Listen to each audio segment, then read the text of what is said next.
Hey everybody, Tommy here. In the brand new Ford Bronco Raptor, we're going to do a 0 to 60 mile per hour test here in Palm Springs, California. We've got this empty road with a 65 mile per hour speed limit. I've gone into sport mode on the GOAT settings. We're going to brake torque it and floor it in 3, 2, 1. Here we go. There's 40, 50, and 60 there.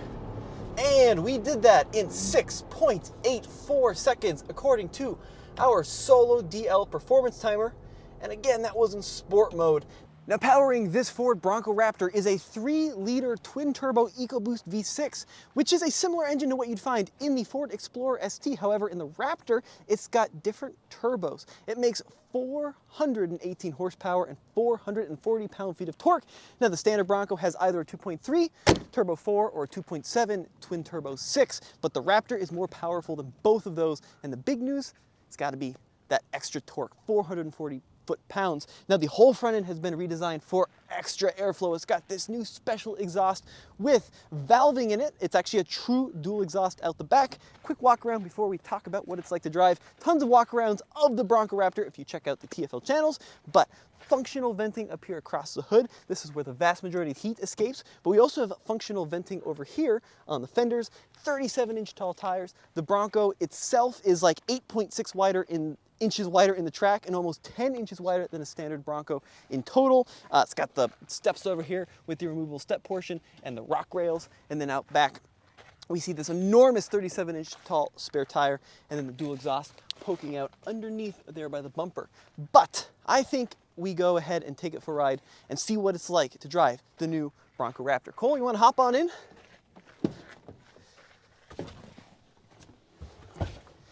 Now this is a very exciting new vehicle in my opinion. Of course, I'm a huge off-road fan, and when it comes to off-roading, it doesn't get much better than a Bronco. And then when it comes to desert running, it doesn't get much better than the Raptor name.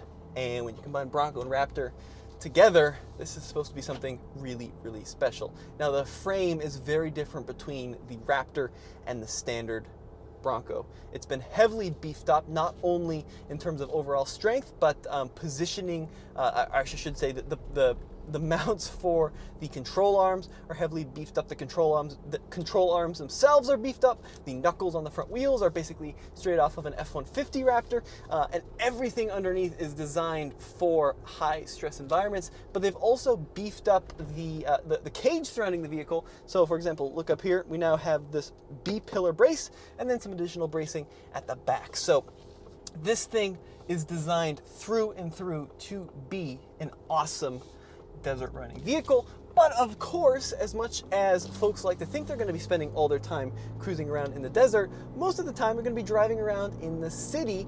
So what is the Bronco Raptor like at this? Well, my first impression is, compared to our long-term Sasquatch Bronco on 35s, this thing feels significantly bigger in pretty much every dimension, which is funny because this thing is significantly bigger in pretty much any dimension, go figure. But the big deal is the width.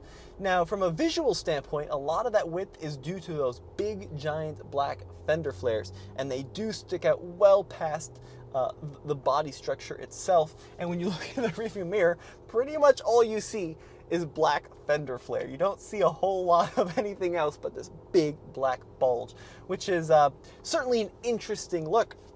But apart from that, it does have similarities to a standard Bronco. So the view out the front isn't radically different. Sure, we have this new hood bulge with the venting, but you still have those little, they almost look like gun sights along the corners, which are tie-down points. You still have those little humps along the edges of the hood. You still have a very flat windshield, which kind of frames the world. And you still have these very big, almost kangaroo-like ears that stick out the side. Of course, I'm talking about the mirrors, but big, clear, easy to use mirrors. Now, from a ride quality standpoint, the Bronco Raptor has gone to the extreme with suspension. So not only do we have a long travel suspension, but we also have those Fox live valve internal bypass shocks, the 3.1s, and they are adjustable.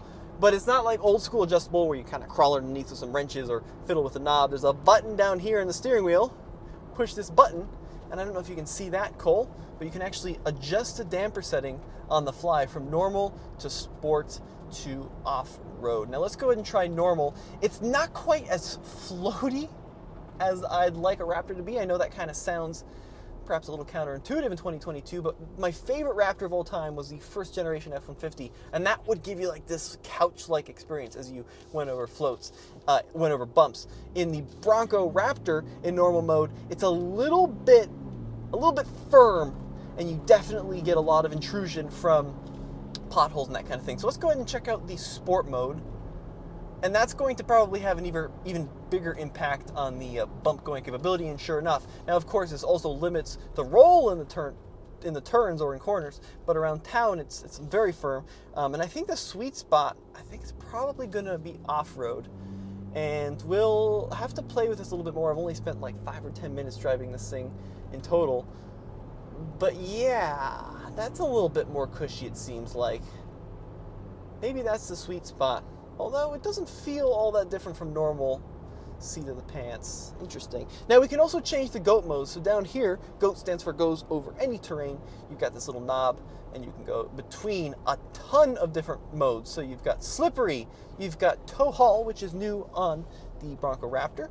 There's also a sport, a normal, an off-road, a Baja, and then a rock crawl mode. So we're going to go ahead and leave it in normal. But apart from that, you can also, independently as we showed, change the dampers, and you can also change the exhaust sound, which is really pretty special. So you can go from a quiet, once again, a fully active exhaust, you can go from quiet to normal, which is going to louden things up a little bit, to sport, and then my favorite is Baja. And when you put it in Baja mode, let's see what it sounds like when we give it a little bit of welly. All right. Now, that's a pretty big surprise to me. This sounds very different than any EcoBoost F-150 or even EcoBoost Bronco I've driven. It's got kind of this V6 scream to it. It's got a little bit of a wail at the higher RPMs, and then a little bit of pop on the downshift. It's kind of cool, actually. And then off throttle, you get a little bit of the turbo. Now, there's certainly a little bit of like Nissan VQ almost in that experience, like 350, 370Z sound. But that is much better than I was expecting, and it's much better than the previous EcoBoost, which basically sound entirely like engine augmentation on the inside. At least on this, you get a little bit of raw and unfiltered sound out the back. All right, so the exhaust sound is pretty cool. Now, when you put it in to like the normal exhaust setting or the quiet, at normal speeds, it really becomes whisper quiet. But then, of course, when you floor it, well, the engine has to breathe, and you get a lot of that sound back. So you don't lose any of the on-throttle sound by going into normal when you're really pushing down on the accelerator. Now, from a power standpoint, it really feels very potent. So, pretty big torque bump over the 2.7 liter twin turbo in the standard Bronco. It's not, don't get me wrong, it's not a Tesla Model 3 performance off the line, but you get this nice wave of torque. And one of the great things about the EcoBoost engine is there's no lag, there's not a lot of delay when you're waiting for turbos to spool up. They're just kind of there, ready to kind of scoot you down the road, which is quite nice. Yeah, what you got to consider is this is a big, heavy vehicle on 37-inch tall tires, right? And it's got 470 gears in it, but even still, 37s are a hard tire to twist with a lot of gusto. And I think this 3-liter does a pretty good job of it. Now, would I like a V8? Sure. I think a 5-liter would be pretty special in a Bronco Raptor. But this has got plenty of around town and passing power, and even kind of cruising up some canyons. I think you can have a lot of fun with this vehicle. Now, apart from that, let's go through some of the other things that make the Bronco Raptor special. So we have a unique interior. So we've got this big bolstered steering wheel with, of course, the orange centering mark here. We've got carbon fiber accents throughout, Raptor on the bottom, orange stitching, and then these are your shortcut buttons. So we talked about the exhaust, we talked about the suspension. Over here, you can actually change the steering difficulty from normal to comfort to sport. I think normal is kind of the perfect level of boosting. This has an electronic power steering setup. I think that the comfort is just too boosted, and then sport's a little bit artificially firm, so I'd leave it at normal. And then here we've got a button that says R, which is your Raptor button, and that is your My Mode setting, so you can configure that to exactly your preference and dial in exactly how you want your Raptor settings to behave, just simply by pushing in on that button. And then out back, magnesium paddle shifters. They are mounted to the wheel, so they do move when the wheel moves, but they feel very, very, very nice overall, not plasticky. Now, other things that have changed on the interior, the seats. The seats are nicely bolstered, really nicely bolstered. I was worried that we'd have kind of flashbacks to first-gen Recaro Raptor seats. Do you remember those? I think those came out in like 2015 on the Gen 2 Raptor, and they were just like, wow, this is really, really tight and squeezes you in all the wrong places. But these seats are fantastic. There's a couple of different materials you can get. These ones are the marine grade vinyl, and this is going to be my life hack for you of the day. Get these seats. They are very durable, quite comfortable. They are black, so here in Palm Springs, they are going to heat up quite a lot. But I think that this is a good choice, and especially coupled with the vinyl flooring, this is going to make it much easier to clean out on your off-road adventures. But we also get this. Cole, can you kind of show that? We have the fully digital instrument cluster, which is a change on the Raptor. So on other Broncos, you still have a analog tachometer. On the Raptor, it's all gone digital, and you can change and configure and show all sorts of different settings depending on what you're looking to do. So let's go into off-road status, right? That's going to change the look of the instrument cluster for us. It'll show us some angles. We can see my gauges. We can see turbo pressure, vacuum, all the pertinent information. And I just love how configurable it is. I actually prefer this to the analog tachometer. I'm a big fan of analog gauges, but it's kind of a weird thing in the standard Bronco where you have an analog tach and then everything else is this weird digital square. This is, I think, a better way to go about, but you can show all sorts of really great information in the center there. So that is a nice change. In the middle, same basically 12-inch screen that we get in our Bronco or 2.7. Great screen, works fantastic, wireless Apple CarPlay, wireless connectivity with your phone, really, really good. Over here, we see a lot of orange accents, kind of symbolic of the Bronco. And then up top, we've got our hero switches. So we still have the stay bar disconnect, front locker, rear locker, turn assist, traction control off, all mounted up there. And then the roof. So the Bronco only comes in 4-door and hardtop configuration if you get the Raptor. And roof, pretty good.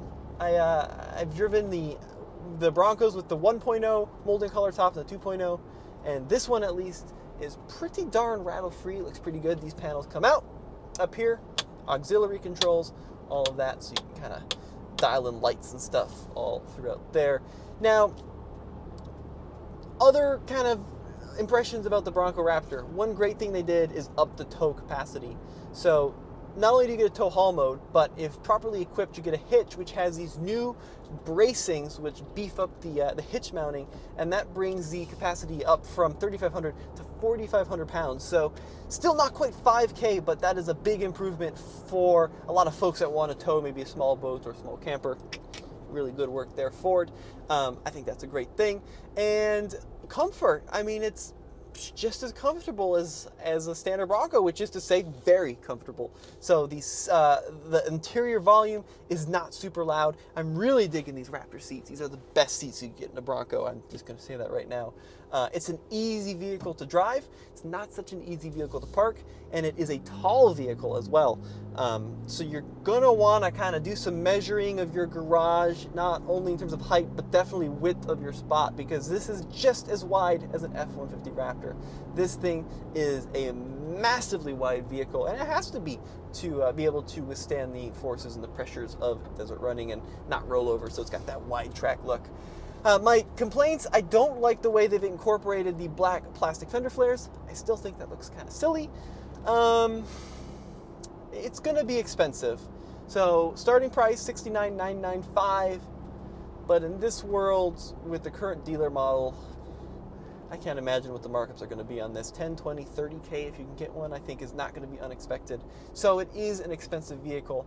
And even though it's probably going to have more off-road capability than a Sasquatch Bronco, do you really need more off-road capability? That thing goes absolutely everywhere I point it. It never ceases to amaze me how capable it is, I'm not really sure from a capability standpoint that 99.99999% of people are ever going to need what the Raptor has to offer over a Sasquatch Bronco.